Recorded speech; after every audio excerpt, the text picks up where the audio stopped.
আচ্ছা, এখন আমরা দ্বিতীয় প্রমাণটি দেখব। দ্বিতীয় প্রমাণটি হলো,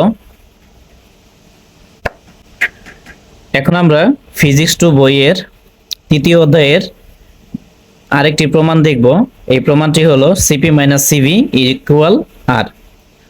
তাহলে সমাধান প্রথমে লিখব যে মনে করি কোনো গ্যাসের ক্ষেত্রে সিপি ইকুয়াল স্থির চাপে গ্যাসের মোলার আপেক্ষিক তাপ, সিভি ইকুয়াল স্থির আয়তনে গ্যাসের মোলার আপেক্ষিক তাপ, আর ইকুয়াল সার্বজনীন গ্যাসীয় ধ্রুবক, পি ইকুয়াল চাপের পরিমাণ, টি ইকুয়াল তাপমাত্রা, ইউ ইকুয়াল অন্তস্থ শক্তি। এই গ্যাসের চাপ স্থির রেখে ডিকিউ পরিমাণ তাপ শক্তি সরবরাহ করায় অন্তস্থ শক্তি, আয়তন, তাপমাত্রা বৃদ্ধির পরিমাণ যথাক্রমে ডিইউ, ডিভি ও ডিটি। মূল কথা হলো যে এই প্রমাণের ক্ষেত্রে চাপকে আমরা স্থির রাখবো, মানে চাপের কোনো পরিবর্তন হবে না, আগে যা ছিল পরে তাই হবে। তাহলে এই ক্ষেত্রে যখন আমরা গ্যাসের ডিকিউ পরিমাণ তাপ শক্তি সরবরাহ করব, তাহলে এই ডিকিউ তাপ শক্তি কি করবে? গ্যাসের অন্তর্নিহিত শক্তি বৃদ্ধি করবে, আয়তনের পরিবর্তন ঘটাবে এবং কি তাপমাত্রারও পরিবর্তন ঘটাবে। সেজন্য আমরা লিখছি যে অন্তর্নিহিত শক্তি বৃদ্ধির পরিমাণ ডিইউ, আয়তন বৃদ্ধির পরিমাণ ডিভি এবং তাপমাত্রা বৃদ্ধির পরিমাণ ডিটি। তারপরে তাপগতিবিদ্যার প্রথম সূত্রানুসারে কি জানি যে কোনো গ্যাসে তাপ সরবরাহ করলে এই তাপ দুটি কাজে লাগে। একটি হলো যে গ্যাসের অন্তর্নিহিত শক্তি বৃদ্ধি করে, আরেকটি হলো বাহ্যিক কাজ ঘটে বা বাহ্যিক কৃতকাজ হয়। তাহলে এই জন্য আমরা লিখব যে তাপ প্রয়োগে বাহ্যিক কাজের পরিমাণ ডিডাব্লিউ হলে তাপগতিবিদ্যার প্রথম সূত্রানুসারে। তাহলে তাপগতিবিদ্যার প্রথম সূত্র কি?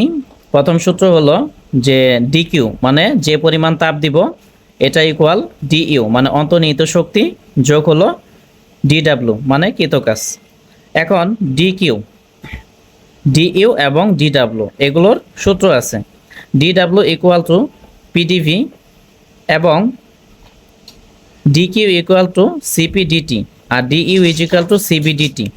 এখানে যে দুটি ফর্মুলা আছে এগুলো সিপি, সিভি, ডিকিউ এবং ডিইউ এগুলো সংজ্ঞানুসারে তৈরি করা যায় বা এই ফরম্যাটগুলোকে মেক করা যায়। এখন এখানে ডিকিউ আছে, ডিকিউ এর মান কত? সিপিডিটি, সিপিডিটি দিলাম।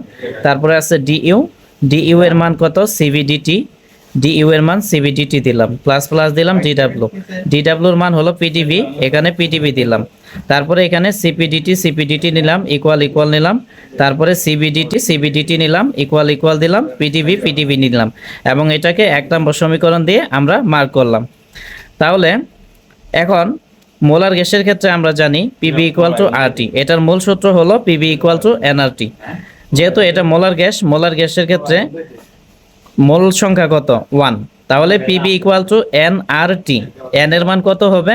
এন এর মান 1 হবে। তাহলে এখানে এন এর মান 1 নিলে 1 এর সাথে আরটি গুণ করলে কি আরটি হবে, সেজন্য আরটি নিলাম। এখন প্রমাণে আছে সিপি মাইনাস সিভি ইকুয়াল আর।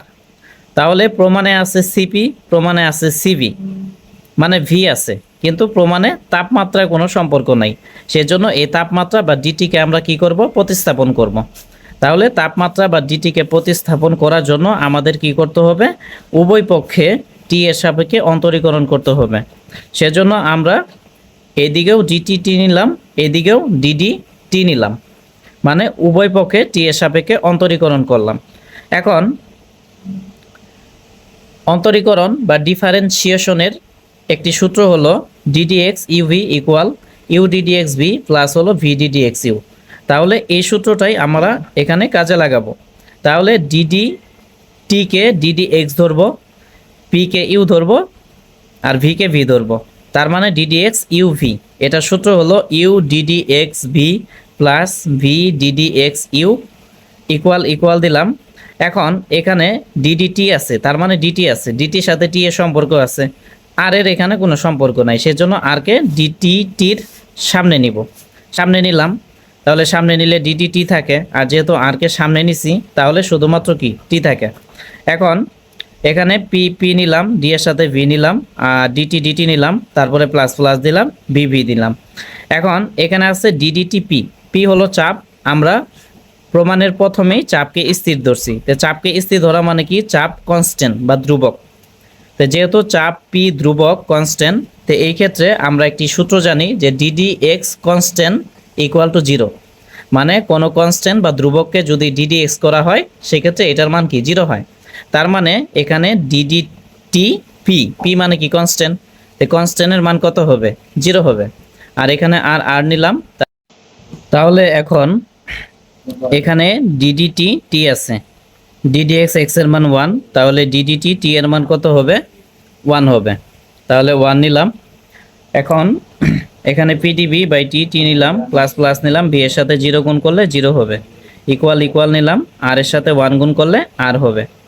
এখন এখানে 0-র কোনো ভ্যালু নাই, 0 বাদ, তাহলে পিডিবি নিলাম, আর ডিটি এদিকে ভাগ অবস্থায় আছে, তাহলে এদিকে পাস করলে কি আর এর সাথে গুণ হয়ে যাবে। তার মানে আর এর সাথে ডিটি গুণ করলে কি আর ডিটি, বা এটা আছে নিচে, এদিকে পাস করলে উপরে চলে যাবে, তাহলে উপরে যদি চলে যায় আর এর সাথে ডিটি নিলে আর ডিটি হবে। এখন এই যে এখানে পিডিবির মান পাইলাম আর ডিটি, এই পিডিবি এর মান আর ডিটি 1 নং সমীকরণে বসিয়ে দিব। তাহলে 1 নাম্বার সমীকরণে এখানে কি পিডিবি আছে, তার মানে 1 নাম্বার সমীকরণে এটা এবং এটা দুইটাই ঠিক রাখবো, শুধু পিডিবি এর পরিবর্তে আর ডিটি এখানে বসাই দিব প্লাস আর। এখন এখানে সিবি সিপি রাখলাম, আর এখানে আছে সিবি, এই সিবির চিহ্ন প্লাস, এটাকে এদিকে পাস করলে মাইনাস হবে, ইকুয়াল টু আর। তাহলে আমরা বলতেই পারি যে সিপি মাইনাস সিবি ইকুয়াল টু আর। এটাই প্রমাণিত।